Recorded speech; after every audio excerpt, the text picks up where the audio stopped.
All right, welcome back, guys. We're joined with Bonnie Keys from Mulberry Lane Farm. And since it is getting colder outside, we're put on the sweaters and the extra coats. We get some of that material from these two little guys here. Who do we have, Bonnie? We do. Well, Daisy's a regular here. This is her third visit here. Daisy is one of our sheep. And the new fella on the set today is our Nez. And our Nez is a very special goat. Okay. He's a cross between a pygmy goat and an Angora goat. Oh. So he's a Pygora. So one of the products we get from our animal friends here is, of course, the wool. Yep. And then, of course, from our Nez, we would get the mohair. I love it. There is a difference. What's the biggest difference when it comes to these guys?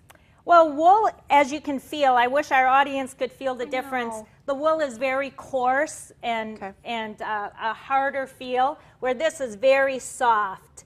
And our Nez being a wether, which is a castrated male, his hair, his wool would be much more valuable. Okay. We're going to get only about $1.50 a pound for wool, where we're going to get upwards of $3.50 a pound for the mohair.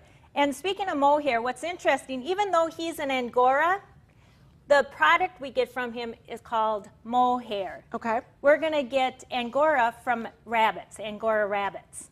Interesting stuff. Now, I understand that sheep's wool, this can repel water, but not humidity. It's weird. It's actually been kind of humid in Wisconsin the last week. Why is that? That's kind of strange. Well, their wool is actually hollow. Okay. And so it repels moisture. So they actually do very good in the winter as well as in the summer.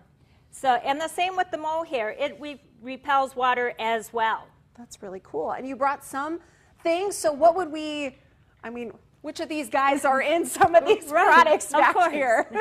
Well, we have our wool products. A lot of the products you're going to get this winter to stay warm are going to be a mixture of acrylics and cottons and wool, our cashmere, and we have some things that Farmer Pat and I have been on short-term mission trips to Bolivia, so we have some lamb and we have alpaca, and you know, our farm animals really help us out when it comes winter. That's true. And when it comes to shearing these guys, I mean, is it once, twice, 5 times a year? When do these guys get sheared? Well, because we're in Wisconsin, we're going to only shear them once a year, and that's going to be spring, right before they're going to lamb. Okay. It helps with the kidding process.